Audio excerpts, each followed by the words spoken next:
আর radio টিভিতে অসত্য প্রচার এবং বাগাড়ম্বরই এদের একমাত্র পুঁজি। দেশের এই চরম দুর্দিনে দেশপ্রেমিক জাতীয়তাবাদী শক্তি এবং ইসলামী আন্দোলনরত দলগুলো সহ গোটা জাতিকে আহ্বান জানাই, ঈমান হেফাজত এবং দেশের স্বাধীনতা রক্ষার জন্য সকল প্রকার ভেদাভেদ ভুলে যান। সেই সাথে দলীয় সংকীর্ণতার ঊর্ধ্বে উঠুন। আভ্যন্তরীণ কোন্দল থাকলে মিটিয়ে ফেলুন। একমাত্র মুসলমান পরিচয়ে কাঁধে কাঁধ মিলিয়ে দাঁড়ান। আর ঐক্যবদ্ধ হয়ে কোরআন প্রতিষ্ঠার আন্দোলনে ঝাঁপিয়ে পড়ুন। সকলকেই মনে রাখতে হবে কাফের, মুশরিক, মুনাফিকদের অধীনে গোলামীর জিন্দেগির চাইতে ঈমান হেফাজত এবং স্বাধীনতা রক্ষার জিহাদে শরীক হয়ে শাহাদাতের মৃত্যু হাজার গুণে শ্রেয়।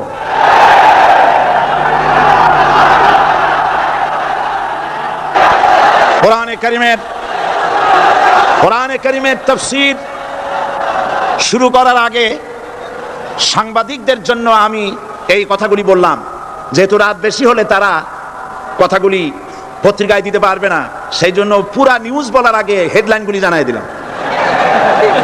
তবে সাংবাদিকদের ব্যাপারে আমার একটু কথা আছে। সেই কথা হচ্ছে, সাংবাদিকতা মহান পেশা। সব সময় আমরা সম্বোধন করি সাংবাদিক বন্ধুগণ, আমরা জাতির বিবেক তাদেরকে মনে করি, ঠিক কিনা বলেন? এই চট্টগ্রাম তাফসীরুল কোরআন মাহফিল কি নিয়ে যা ঘটলো সাংবাদিকদের মাধ্যমেই গোটা জাতি এবং দুনিয়া জানতে পেরেছে।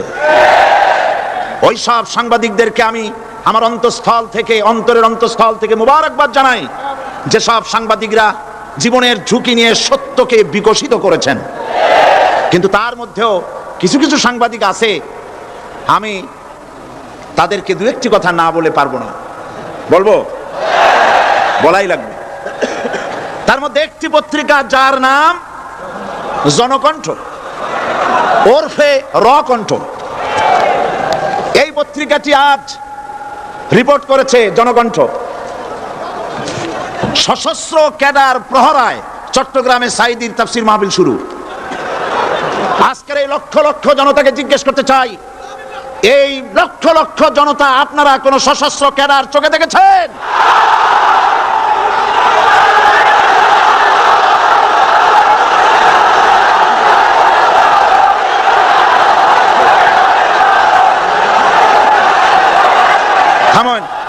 থামেন।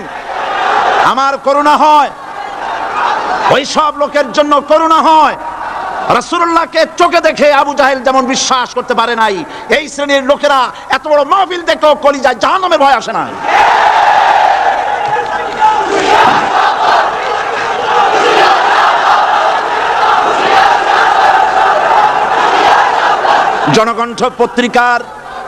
জনকণ্ঠ পত্রিকার সাংবাদিক যদি খুঁজে খুঁজে সশস্ত্র ক্যাডার আপনি এভাবে খুঁজে খুঁজে পান, সাংবাদিকতার চাকরি ছেড়ে পুলিশে চাকরি নিন, আপনার দ্বারা অন্তত পুলিশ বাহিনী উপকার পাবে।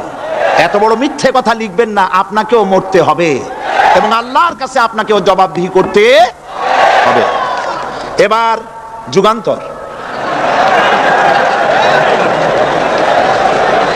যুগান্তর পত্রিকা নতুন বেরিয়েছে। যুগান্তরকে দেশবাসী বস্তুনিষ্ঠ সংবাদ পরিবেশন করবে বলেই আশা করে। জনকণ্ঠের মতো জঘন্য কণ্ঠে যুগান্তর পরিণত হোক, জাতি তা চায় না। যুগান্তরের রিপোর্টার কি রিপোর্ট করলেন? আপনি লিখেছেন হাইকোর্ট, আপনি যা লিখেছেন আমি তা পড়ছি। সাঈদী বলেন, এ সরকারকে জালিম সরকার আখ্যায়িত করে বলেন, আগুন নিয়ে খেলা করবেন না, বেশি বাড়াবাড়ি করলে পিটিয়ে দিল্লিতে পাঠাই দেব। এই লক্ষ জনতা সাক্ষী দেন, সরকারকে পিটাইয়া দিল্লি পাঠাবে, এই কথা আমি বলেছি।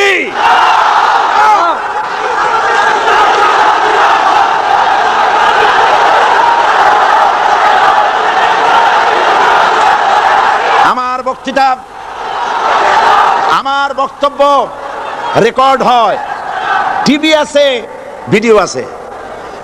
আপনি এই লক্ষ লক্ষ মানুষ আপনাকে মিথ্যাবাদী মনে করবে যে আপনি একটা মিথ্যা কথা লিখছেন, কিন্তু গোটা জাতির কাছে যুগান্তর গিয়ে আমাকে আপনি কি বানালেন?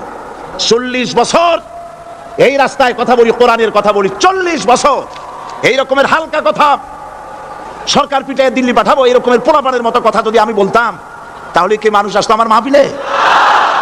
এই যুগান্তর পত্রিকা আমার বগুড়ার বক্তৃতাকে বিকৃত করেছে। বগুড়ায় আমি কি বলেছিলাম আজকে সে কথা আপনাদের জানা দরকার। সরকারের সোনার ছেলেরা আমাকে বলেছে আমি স্বাধীনতা বক্তব্য রাখি, স্বাধীনতা বিরোধী বক্তব্য রাখি। বগুড়ায় তার প্রমাণ করেছি। বগুড়া আমি কি বলেছি? বগুড়ায় আমি বক্তব্য রাখতে গিয়ে বললাম, বর্তমান প্রধানমন্ত্রী, আমি যা বলি আমার তা মনে থাকে এবং রেকর্ড আছে, হাজার হাজার মানুষের সামনে বলেছি। কোন পত্রিকা এরকমের বেকায়দা রিপোর্ট করে না যেমন আজকে আপনি করেছেন, পিটায় দিল্লি পাঠাবো। কি আর কেউ করেছে রিপোর্ট? সেখানে আমি বলেছি 4 দলের মহাসমাবেশগুলি দেখে প্রধানমন্ত্রীর মাথা খারাপ হয়ে গেছে। আর মাথা খারাপ হইতেই পারে, যেহেতু ফ্যামিলি অ্যাফেয়ার্স যদি খারাপ থাকে মাথা গরম থাকে। আমি সেখানে বলেছি প্রধানমন্ত্রী তিনি বলেছেন 4 দল একত্রিত হয়ে বাংলাদেশটারে পাকিস্তান বানাবে।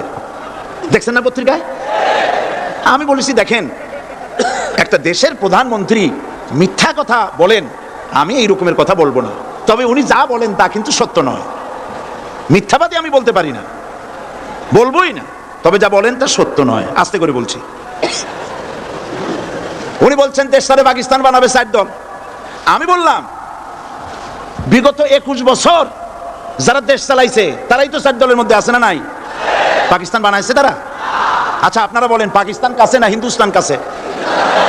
আমি বলেছি যদি বাংলাদেশকে কেউ পাকিস্তান বানাতে চায় তাহলে সর্বপ্রথম কাশ্মীর পাকিস্তান হতে হবে, তারপরে হিন্দুস্তানকে পাকিস্তান হতে হবে। এটা যেমন সম্ভব নয়, কিয়ামত পর্যন্ত বাংলাদেশ পাকিস্তান হওয়া সম্ভব নয়। আমার এই স্পষ্ট বক্তৃতার হাজারো রেকর্ড আছে বগুড়ায়। কেউ ধরনের বাজে রিপোর্ট করেনি। যুগান্তর লিখেছে, সাইদি বলেছে কাশ্মীর পাকিস্তান হইলেই বাংলাদেশ পাকিস্তান হয়ে যাবে। আমি ওই দিন ঢাকায় এসেই যুগান্তর পত্রিকার চিফ রিপোর্টারকে টেলিফোন করে বলেছি আপনি একটা ভুল রিপোর্ট আপনার সাংবাদিক করেছে বগুড়া থেকে, জাতি বিভ্রান্ত হবে। আমি একটা প্রতিবাদ পাঠালাম, অনুগ্রহ করে আমার প্রতিবাদ ছেড়ে দিবেন। ওনরা সাংবাদিকতার প্রতি মর্যাদা দিতে গিয়ে আমার এই বক্তব্যটা ছাপেন নাই। তার মানে হলো আমার বিরুদ্ধে যদি কেউ কথা বলে হুবহু ছাপা হবে, আর আমি যদি সেলফ ডিফেন্স নিতে চাই বস্তুনিষ্ঠভাবে আমাকে কভারেজ দেওয়া হবে না। এটাই হলো তাদের সবচাইতে আমার প্রতি ক্ষোভ। এবং তারা চায় আমাকে জনগণ থেকে বিচ্ছিন্ন করতে, কিন্তু জনগণ থেকে আমাকে বিচ্ছিন্ন করা যাবে না। কারণ আমার আকর্ষণে মানুষ আসে না, আকর্ষণ হলো আল্লাহর কোরআন। জনগণকে বিচ্ছিন্ন করা যাবে না। আমি তাফসীরের আগে যুগান্তর পত্রিকার সাংবাদিককে অনুরোধ করব, আপনি অনুগ্রহ করে আপনি এই সংশোধনটি মেহেরবানি করে পাঠিয়ে দিন যে গতকাল যে কথা বলা হয়েছিল যে সরকারকে লাঠি দিয়ে পিটাইয়া দিল্লি পাঠায় দেবো, এই কথা যে এটা আমি ভুল লেগেছি। মানুষ ভুল স্বীকার করলে কোনো অপরাধ নাই, অন্যায় নাই। আমরা আশা করব আগামীকালের যুগান্তরে আমরা দেখব যে আপনি ভুল স্বীকার করেছেন, এর দ্বারা যুগান্তরের মান কমবে না, মান বেড়ে যাবে। আর যদি ভুল স্বীকার না করেন আল্লাহর অভিশাপের জন্য প্রস্তুত থাকবেন। দরুদ শরীফ পড়েন, আল্লাহুম্মা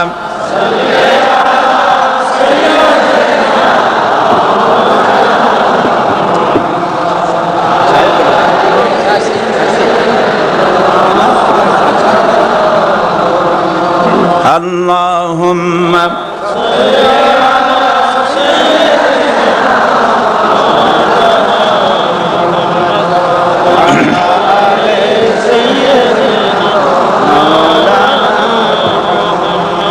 বন্ধুগণ, কোরআনে কারীম হচ্ছে বিশ্ব মানবতার জন্য সর্বশ্রেষ্ঠ হেদায়েতের কিতাব।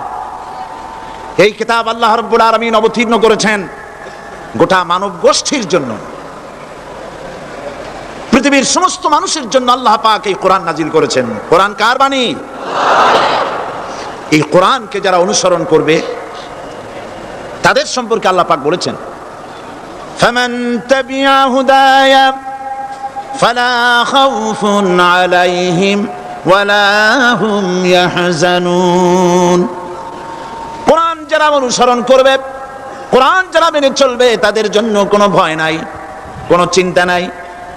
কোরআনের আইন যারা মানবে, কোরআনের শাসন যারা মানবে, তাদের জন্য কোনো ভয় নাই, চিন্তা নাই। কোরআন আল্লাহ রাব্বুল আলামিন এই পৃথিবীতে তাবিজ লেখার জন্য পাঠান নাই। এ কোরআন শুধু চুমা খাওয়া, মাথায় লাগাবার জন্য, বুকে লাগাবার জন্য পাঠান নাই। কোরআন পাঠিয়েছেন আল্লাহ রাব্বুল আলামিন, মানুষেরা কোরআন পড়বে, কোরআন বুঝবে, আর কোরআনের বিধান অনুযায়ী ব্যক্তি, পরিবার, সমাজ এবং রাষ্ট্র গড়বে। বলেন আলহামদুলিল্লাহ। এই জন্য কোরআন নাজিল হয়েছে। রাসূল করিম সাল্লাল্লাহু আলাইহি সাল্লাম কোরআনে কারীম দিয়ে একটি সমাজ বিপ্লব করেছিলেন। কোরআন নাজিল এর উদ্দেশ্য আর রাসূল পাঠাবার উদ্দেশ্য সম্পর্কে আল্লাহ পাক বলছেন, হুয়াল্লাযী আরসালা রাসূলাহু বিল হুদা ওয়া দীনিল হক লিইয়ুযহিরাহু আলাদ-দীনি কুল্লিহি ওয়া কাফা বিল্লাহি শাহীদা। আমি আমার রাসূলকে দ্বীনে হক আর সত্যের বিধান সহকারে দুনিয়ায় পাঠিয়েছি। এই জন্যে লিইয়ুযহিরাহু আলাদ-দীনি কুল্লিহি আই লিইয়ুগলিবাহু আলা সাইরিল আদিয়ান, যাতে করে মানব গোষ্ঠীর উপরে, মানুষের তৈরি করা মতবাদের উপরে ইসলামকে যেন বিজয়ী করে দেন। ইসলাম বিজয়ী করে দেওয়ার জন্য, কোরআনকে বিজয়ী ভূমিকা আনার জন্য আমি রাসূল পাঠিয়েছি, বিধান পাঠিয়েছি। সেই আল্লাহ পাক আমাদের জন্য এ কোরআন দিয়েছেন পৃথিবীতে আইন এবং বিধান মেনে চলার জন্য। এই কোরআন মানুষের ইহকাল এবং পরকালের মুক্তির দিশা দেখায়। কোরআন যারা মানে তারাই শান্তি পায়, যারা মানে না তারাই অশান্তি মধ্যে বসবাস করে। আজকে আপনারা বলেন, পৃথিবীতে সবচাইতে অশান্তিতে কারা? মুসলমান। পৃথিবীতে সবচাইতে অশান্তিতে কারা? তাহলে অর্থ দাঁড়ায় এই যে কোরআন যাদের কাছে থাকবে, কোরআন যারা তেলাওয়াত করবে, কোরআনের আইন কানুন যারা পড়বে, কোরআন যাদের বাড়িতে থাকবে, তারাই সব থেকে অবহেলিত, লাঞ্ছিত হবে। অর্থ কি তাই হবে নাকি? না, তা হবে না। আল্লাহ পাক বলেছেন, তাহা মা আনজালনা আলাইকাল কুরআনা লিতাশকা। নবী হে, এই কোরআন আমি অবতীর্ণ করেছি এজন্য নয় যে কোরআন আপনার ভাগ্যকে বিনষ্ট করে দেবে, বরং কোরআন এসেছে ভাগ্যকে সুপ্রসন্ন করার জন্য। সুবহানাল্লাহ। সেই কোরআন থেকেই আমরা আলোচনা করেছি। গতকাল আলোচনা করেছিলাম সূরা আল বাকারার 255 নম্বর আয়াত। আয়াতটার নাম কি? আয়াতুল কুরসি। গতকালকের মতো আজও আসুন আমার সাথে তেলাওয়াত করেন।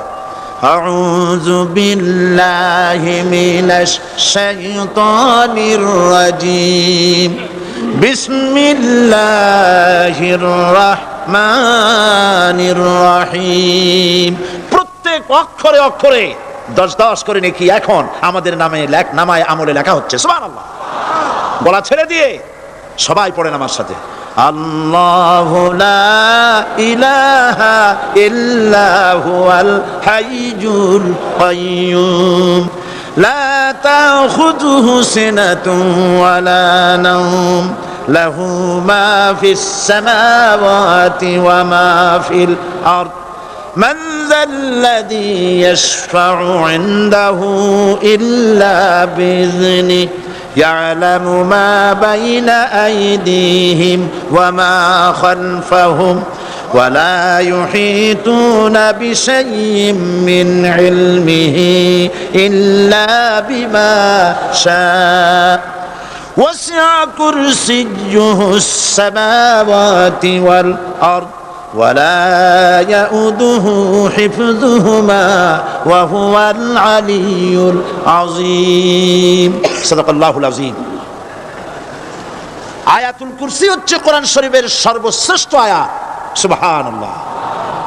রাসূল বলেছেন আয়াতুল কুরসি হচ্ছে কোরআনে কারীমের সর্বশ্রেষ্ঠ আয়াত।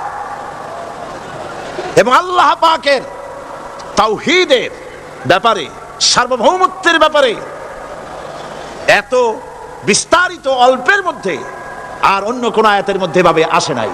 এই জন্য আয়াতুল কুরসির এত মর্যাদা, কালকে আরো একটা হাদিস শোনাইছিলাম, বোধহয় নিশ্চয়ই আপনাদের মনে আছে, প্রত্যেক ফরজ নামাজের পরে আয়াতুল কুরসি যে একবার পড়বে, তেলাওয়াত করবে, কিয়ামতের দিন আল্লাহ পাক তার সম্পর্কে সিদ্ধান্ত নেবেন, তাকে জান্নাত দিয়ে দিবেন।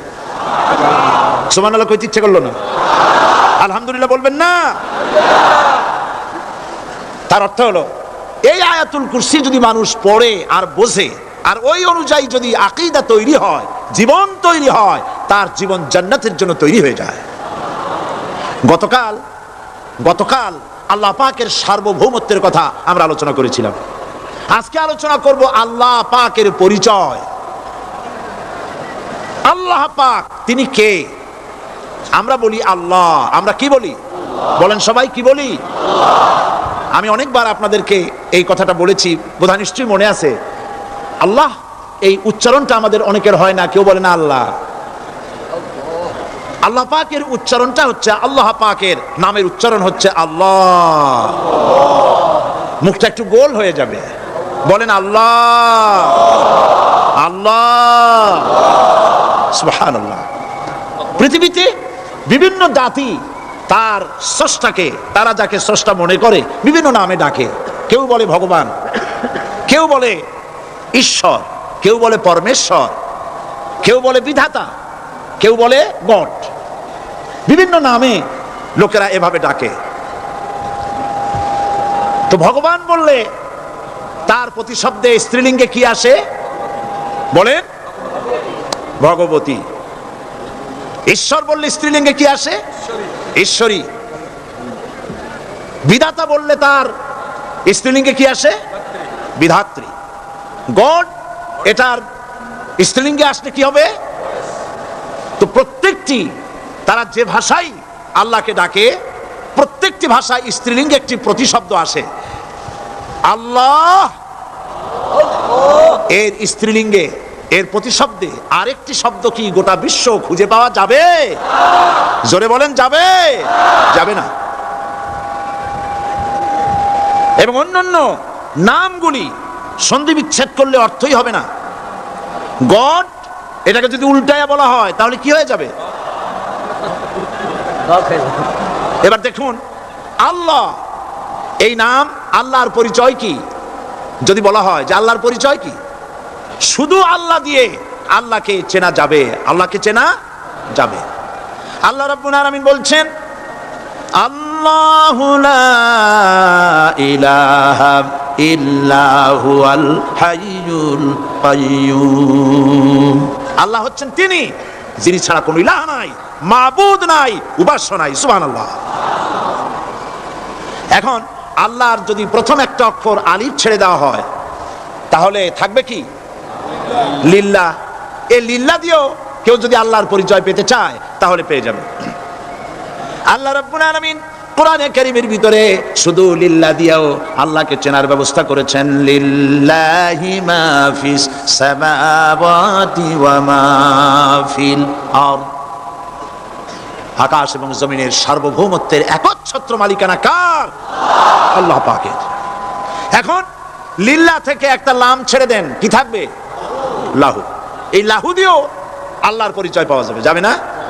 কোরআন বলছে, লাহু মাকালিদুস সামাওয়াতি ওয়াল আরদি ইউবসিতুর রিজকা লিমান ইয়াশা। আকাশ এবং জমিনের রিজকের চাবিকাঠি আল্লাহ পাকের কাছে, যারে খুশি তিনি পর্যাপ্ত রিজক তিনি দান করেন। সুবহানাল্লাহ। এবার লাহুর লাম ছেড়ে দেন, থাকবে কি? একটা অক্ষর। এই একটি অক্ষর দিয়ে আল্লাহ পাকের চেনা যাবে।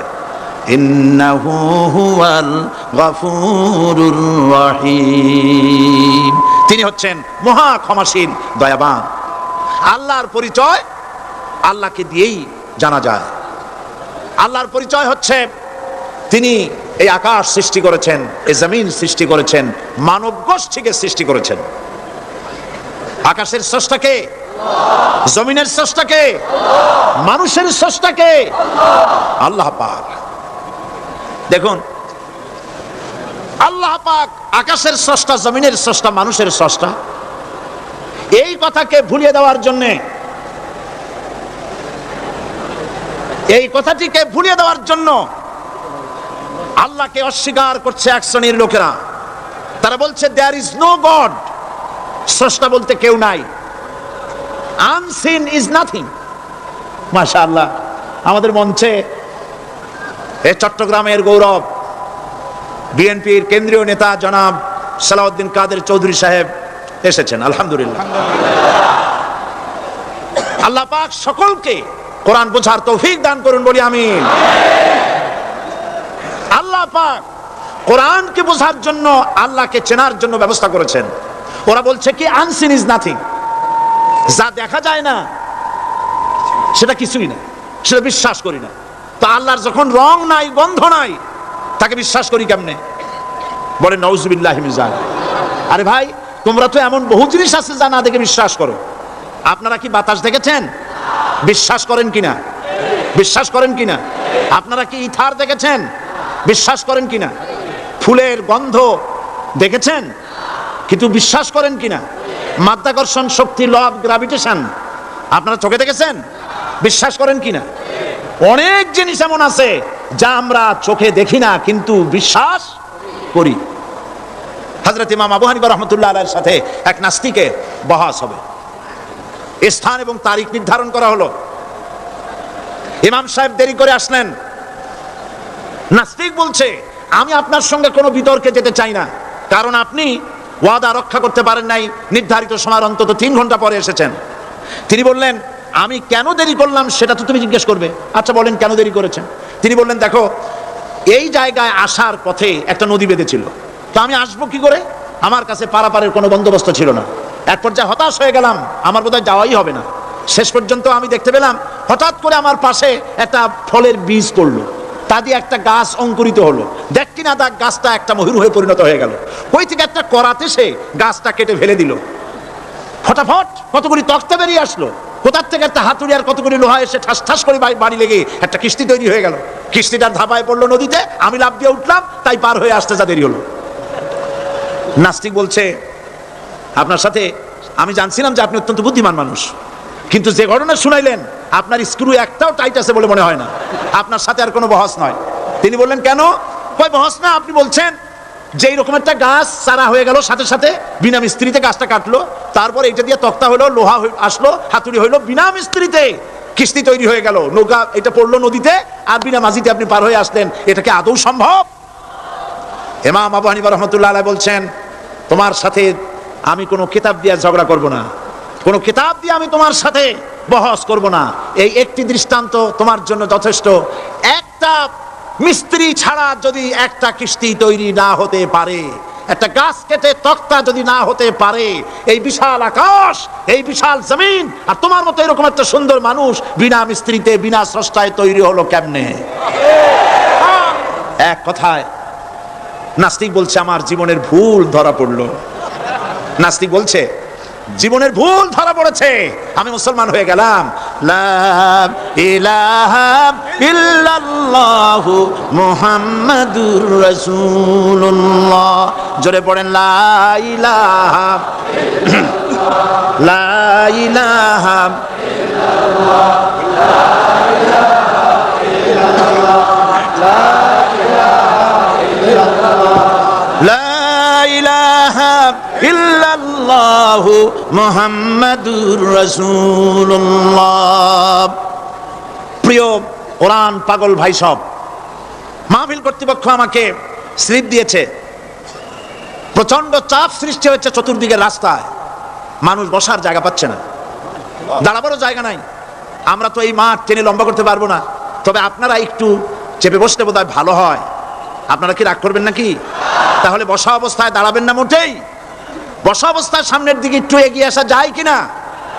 তাহলে তাই করুন, দাঁড়াবেন না কেউ, বসা অবস্থায় সামনে চাপেন, আর দাঁড়ানো ভাইরা সুযোগ গ্রহণ করেন, জোরে সরে জিকির করেন, সুবহানাল্লাহ ওয়ালহামদুলিল্লাহ লা ইলাহা সুবহানাল্লাহ ওয়ালহামদুলিল্লাহ লা ইলাহা, আরো জোরে পড়েন সুবহানাল্লাহ ওয়ালহামদুলিল্লাহ লা ইলাহা, সুবহানাল্লাহ ওয়ালহামদুলিল্লাহ লা ইলাহা, লা ইলাহা ইল্লাল্লাহু মুহাম্মাদুর রাসূলুল্লাহ।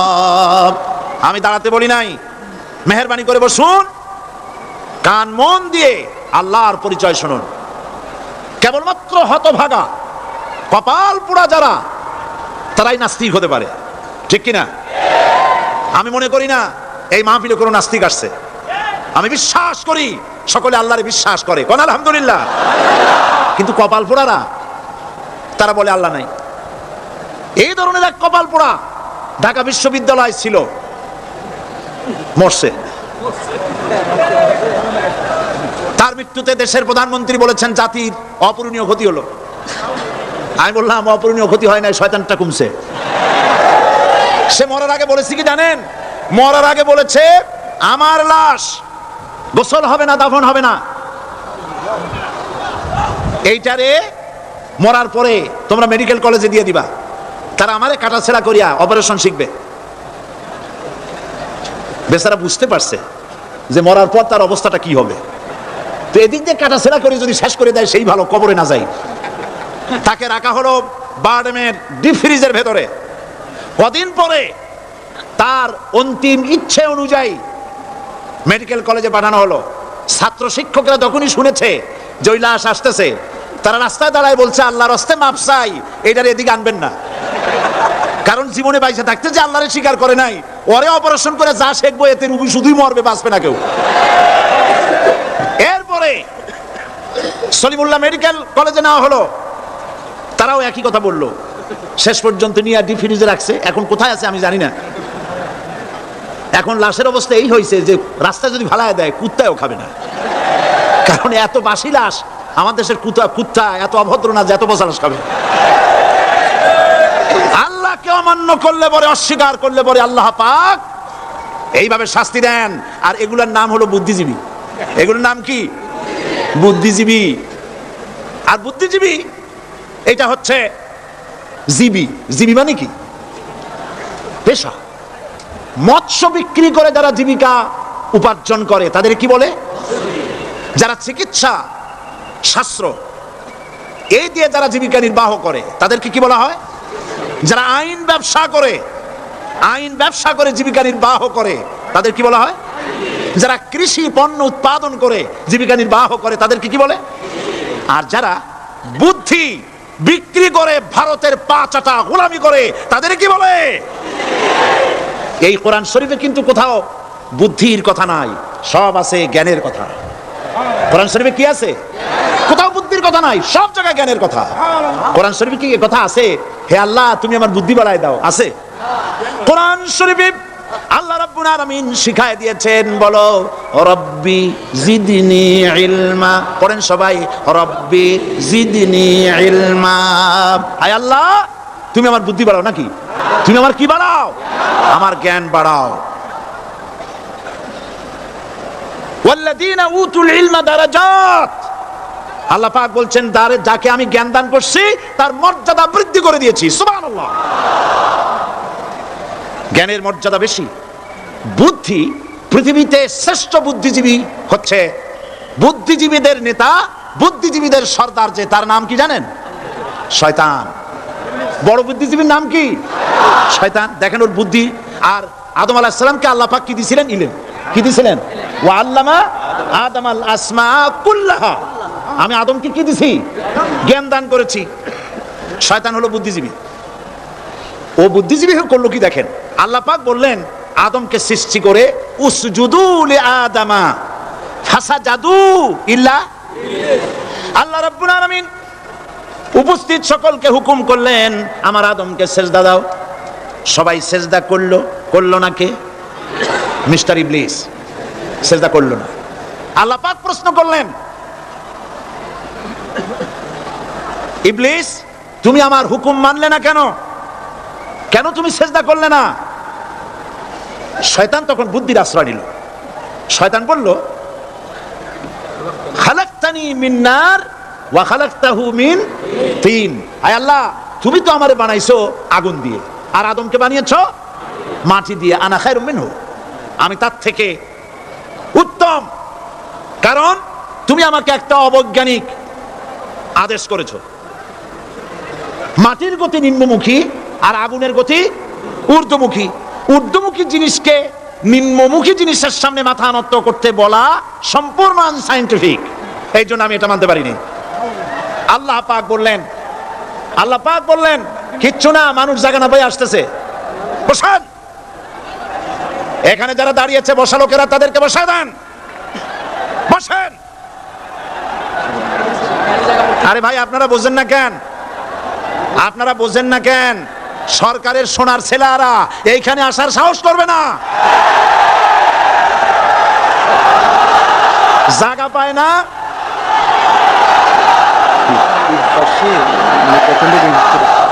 কিছু করেন, বসেন, থামেন। মানুষ বসার জায়গা পাচ্ছে না বলে অসুবিধা হচ্ছে। নড়াচড়া কেউ করবেন না, কোন আওয়াজ করবেন না। আল্লাহ তৌফিক দিন, জোরে কোন আমিন। আল্লাহ পাক বলেন, ইন্নাকা রাজিম মারদুদ, তোর উপরে আল্লাহর লানাত, অভিশাপ, আমার দরবার থেকে বেরিয়ে যা।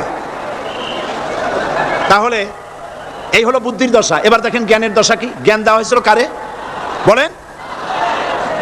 একটা জিনিস লক্ষ্য করুন, আল্লাহ পাকের হুকুম শয়তান লঙ্ঘন করেছে। আদম আলাইহিস সালামও হুকুম কি করেছেন? অমান্য করেছেন। করেন নাই? ভয় পান নাকি বলতে? আদম আলাইহিস সালাম আল্লাহ পাকের হুকুম অমান্য করছেন কিনা? অমান্য করেছেন। কি আল্লাহ পাক বলেছেন? এই জান্নাতের সব কিছু নাজ নেয়ামত ভোগ করো, কিন্তু এই গাছের কাছেও যেও না। নিষেধ করেন নাই? হযরত আদম আলাইহিস সালাম ভুল করলেন, আল্লাহ নিষিদ্ধ বৃক্ষের কাছে গেলেন, স্বামী স্ত্রী দুজনে নিষিদ্ধ ফল ভক্ষণ করলেন। এরপরে হযরত আদম আলাইহিস সালাম মহা চিন্তার ভিতরে পড়ে গেলেন, কি সর্বনাশ করলাম। এখন যদি আল্লাহ যদি আমারে প্রশ্ন করেন, আমার হুকুম কেন অমান্য করলে, তাহলে আমি কি জবাব দেব? আদম আলাইহিস সালামের কাছে জবাব ছিল না জবাব? তিনি যদি বুদ্ধির আশ্রয় গ্রহণ করতেন, তাহলে তিনি বলতেন, আল্লাহ পাক যখনই প্রশ্ন করেছিলেন তিনি বলতে পারতেন যে আল্লাহ, আমি না হয় একটা ভুল করছি, ঠিক আছে, আমি একটা ভুল করে ফেলেছি। কিন্তু তুমি বলো, জান্নাতের এত সব গাছ লাগাইলা যেগুলির ফল খাওয়া যাবে, এমন একটা গাছ কেন তুমি সেখানে লাগাইছো যে গাছের কাছেও যাবে না, ফল খাওয়া যাবে না? এমন একটা বিপদ আমার ভালোই লাগান। তিনি যদি বুদ্ধির আশ্রয় নিতেন, তাহলে এরকম কথা বলতে পারতেন। আবুল বাশার, সমস্ত সৃষ্টি জগতের আদি পিতা হযরত আদম আলাইহিস সালামকে আল্লাহ পাক জ্ঞান দান করেছিলেন। তিনি বুদ্ধির আশ্রয় গ্রহণ না করে তিনি জ্ঞান দ্বারা বুঝতে পারলেন, দুর্বলকে যদি বাঁচতে হয়, মহাশক্তিধরের সামনে বিনা শর্তে মাথা নিচু করে দিতে হয়, আর্গুমেন্ট করা যায় না। সত্যি আল্লাহ প্রশ্ন করলেন, আদম, আমার হুকুমটা ভাঙলা কেন? হযরত আদম আলাইহিস সালাম কোনো আর্গুমেন্ট পেশ না করে তিনি বিনয়ের সাথে কেঁদে কেঁদে বললেন, রব্বানা যালামনা আনফুসানা ওয়া ইন লাম তাগফির লানা ওয়া তারহামনা লানাকুনান্না মিনাল খাসিরিন। সবাই পড়েন, রব্বানা যালামনা আনফুসানা ওয়া ইন লাম তাগফির লানা ওয়া তারহামনা লানাকুনান্না মিনাল খাসিরিন। হায় আল্লাহ পাক, আমি আমার নফসের উপরে জুলম করেছি, অত্যাচার করেছি, তুমি যদি আমাকে ক্ষমা না করো। দেখেন জ্ঞান কত! তুমি যদি আমাকে ক্ষমা না করো আর আমার প্রতি যদি করুণা না করো, তার মানে হলো শুধু ক্ষমা করলে হবে না, ক্ষমা করে আমার প্রতি করুণা করে আবার তোমার রহমতের কোলে টেনে নিতে হবে, নইলে পরে লানাকুনান্না মিনাল খাসিরিন, ক্ষতিগ্রস্ত হয়ে যাব। মাফও করবা, করুণাও করবা। সুবহানাল্লাহ ওয়া বিহামদিহি। আল্লাহ পাক দুজনকে পাঠাই দিলেন। শয়তান আসলো, শয়তান হইয়া আদম আলাইহিস সালাম হলেন। তার ভুল মাফ হয়ে গেল, নবুয়তের মর্যাদা দিয়ে আল্লাহ পাক পৃথিবীতে পাঠাই দিলেন। সুবহানাল্লাহ। সুতরাং কোরআন শরীফে কোথাও বুদ্ধির কথা নাই, জ্ঞানের কথা আছে। আল্লাহ পাক বলছেন, আমি আদম, আমি দাউদ এবং সুলাইমানকে জ্ঞান দান করেছি, ইব্রাহিমকে জ্ঞান দান করেছি। কোরআন শরীফের বহু জায়গায় শুধু জ্ঞানের কথাই বলা হয়েছে। সুবহানাল্লাহ। সুতরাং বুদ্ধিজীবী, এই বুদ্ধিজীবীরা তারা আসল জ্ঞানটা নাই। আসল জ্ঞান কোনটা বলেন? কোনটা? ডক্টর শহীদুল্লাহ মরহুম, আমি অনেকবার বলেছি তার কথা, আল্লাহ তাকে জান্নাতুল ফেরদাউস নসিব করুন, বলেন আমিন। ডক্টর শহীদুল্লাহ মরহুম বলতেন তার লোকদেরকে যে তোমরা বিদেশ থেকে অনেক ডিগ্রি নামের আগে আনতে পারো, তোমরা পণ্ডিত, একথা আমি স্বীকার করি, কিন্তু কোরআন শরীফের জ্ঞান যদি না থাকে তাহলে পণ্ডিতের আগে আর একটা শব্দ বসবে, মূর্খ পণ্ডিত। কোরআনের জ্ঞান পাণ্ডিত্যকে পরিপূর্ণ করে দেয়, কারণ ওয়ামা উতীতুম মিনাল ইলমি ইল্লা কালিলা। সুবহানাল্লাহ। আল্লাহ পাক বলছেন তোমাদেরকে সামান্যতম জ্ঞান দান করেছি। কতটুকু জ্ঞান? কতটুকু? সামান্যতম জ্ঞান দান করেছি। ইল্লা কালিল বলা হয়নি, কালিলা, সামান্যতম। তমর অর্থ যারা বোঝেন তারা নিশ্চয়ই বুঝতে পারেন তমটা কি। সামান্যতম, সামান্যের সামান্যের কত কত সামান্যতম তা আল্লাহ পাক ভালো জানেন। এই জন্য আমি বলি, এই যে আল্লাহ সামান্যতম জ্ঞান আমাদের দিলেন, সুবহানাল্লাহ, এই সামান্যতম জ্ঞান যদি এইরকম হয়, গোটা পৃথিবীটা এখন নজরুল ইসলাম আমাদের জাতীয় কবি, আল্লাহ তারেও বেহেশত দান করুন, কোন আলহামদুলিল্লাহ, জোরে বলেন আমিন। নজরুল ইসলামও কবি, আর আমাদের দেশেও সরকারের ঘোষিত কবি, প্রধান কবি। একজন জাতীয় কবি তিনি বলছেন, মসজিদেরই পাশে আমার কবর দিও ভাই, যেন সকাল সন্ধে মুয়াজ্জিনের আজান শুনতে পায়। জাতীয় কবি। আর এই সরকারের দৃষ্টিতে প্রধান কবি যিনি, তিনি বলছেন ফজরের আজান যখন শুনি মনে হয় বেশ্যা তার খরিদ্দার ডাকতেছে। আমি বলেছি এটা তো তুমি শুনবাই, কারণ ছাত্র জীবন থেকে ওই আওয়াজ শোনার যাদের অভ্যেস, বুড়া হইছে এখনো বেশ্যার আওয়াজ ছাড়ার কানে কিছুই আসে না। নাউজুবিল্লাহ, নাউজুবিল্লাহ, আল্লাহর লানত। বন্ধুগণ, মানুষ নাস্তিক হয় কখন? যখন তার কাছে আসল জ্ঞান থাকে না। কোরআন হচ্ছে আসল জ্ঞান। কাজী নজরুল ইসলাম বলেছেন, আজ থেকে কত বছর আগে, বিশ্ব নিখিল দেখবো আমি আপন হাতের মুঠায় পুরে। আজকে পৃথিবী আপনার মুঠায় আসছে না? উনি দেখে যান নাই, কিন্তু আসছে কিনা? আজকের পৃথিবীর নাম হয়েছে গ্লোবাল ভিলেজ। গোটা পৃথিবী এখন একটা পল্লী। আমেরিকার নির্বাচনের ফলাফল আমরা এখানে বসে দেখতেছি, দেখতেছেন কিনা? আমেরিকা একটা প্যাচ লেগে গেছে না? কালকে বলছি, আমেরিকা তো এরকমের বাংলাদেশি প্যাচ লাগা উচিত ছিল না, কিন্তু প্যাচটা লাগলো কেন? আমার মনে হয় যে আমাদের দেশের সরকার প্রধান বারবার যাওয়াতে এই রোগ ওখানেও সংক্রামিত হয়েছে।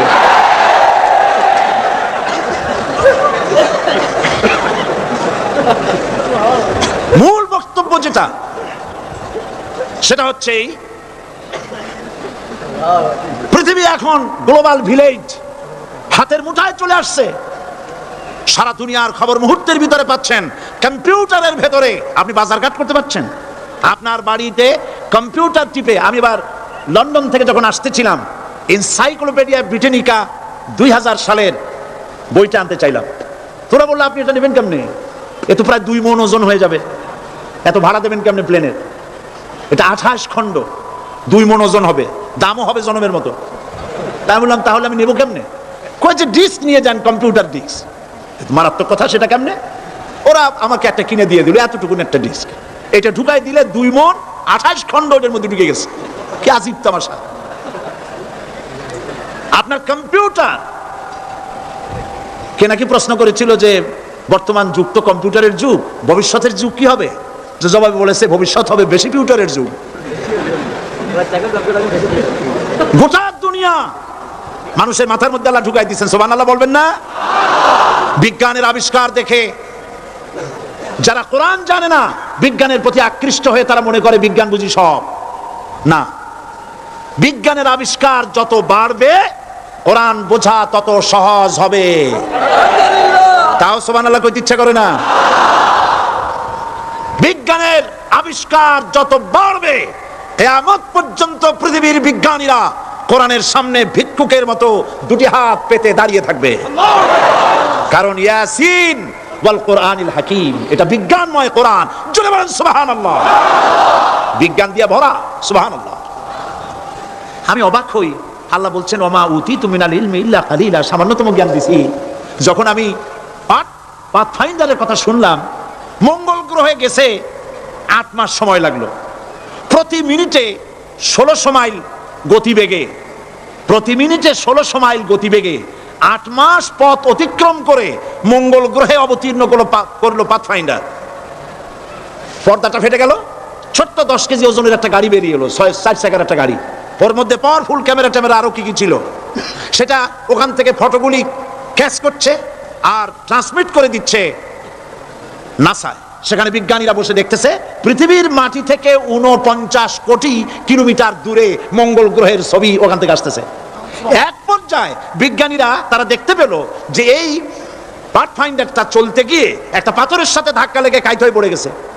এখন এটা কাইট হয়ে পড়ে গেছে, এখন তো তার ফাংশন বন্ধ হয়ে গেছে। বিজ্ঞানীরা মাটির পৃথিবীতে বসে কম্পিউটার মনিটরিং করে 49 কোটি কিলোমিটার দূরের কাইট হয়ে পড়ে যাওয়া পাথফাইন্ডারকে সোজা করে দিল। আমি চিন্তা করি, আল্লাহ পাক বলছেন ওমা উতিতু মিনাল ইলমি ইল্লা কালিলা, তোমাদের সামান্যতম জ্ঞান দিছি। এই যদি হয় সামান্যতম জ্ঞান, আমার আল্লাহর জ্ঞান কত বড়! এ হচ্ছে আমার আল্লাহ, সুবহানাল্লাহ বলেন। এই হচ্ছে আমার আল্লাহ। নাস্তিক, নাস্তিক, মুরতাদ, পৃথিবীর সবচাইতে নিকৃষ্ট মানব সৃষ্টির ভিতরে উলাইকা শাররুল বারিয়া, মানব সৃষ্টির ভিতরে সৃষ্টিকুলের মধ্যে আল্লাহ যা সৃষ্টি করেছেন তার মধ্যে সবচাইতে নিকৃষ্ট হলো কাফের। সবচাইতে নিকৃষ্ট কি? যারা আল্লাহকে অস্বীকার করেছে, যারা নাস্তিক, যারা মুরতাদ। আল্লাহ পাক জ্ঞান দান করেছেন মানুষকে। সুতরাং আল্লাহ পাক কোরআনের মধ্যে তার নিজের পরিচয় ছোট্ট একটি সূরার মধ্যে ব্যাপক আকারে বলে দিয়েছেন। কি? কুল হুয়াল্লাহু আহাদ। সবাই পড়েন আমার সাথে, কুল হুয়াল্লাহু আহাদ আল্লাহুস সামাদ লাম ইয়ালিদ ওয়া লাম ইউলাদ ওয়া লাম ইয়াকুল লাহু কুফুয়ান আহাদ। আল্লাহ পাক বলেন আল্লাহ এক এবং একক, তিনি কারো মুখাপেক্ষী নন, তিনি কাউকে জন্ম দেন নাই, তাকেও কেউ জন্ম দেয়নি। আকাশ আর জমিনে আল্লাহর সমকক্ষ কেউ নাই।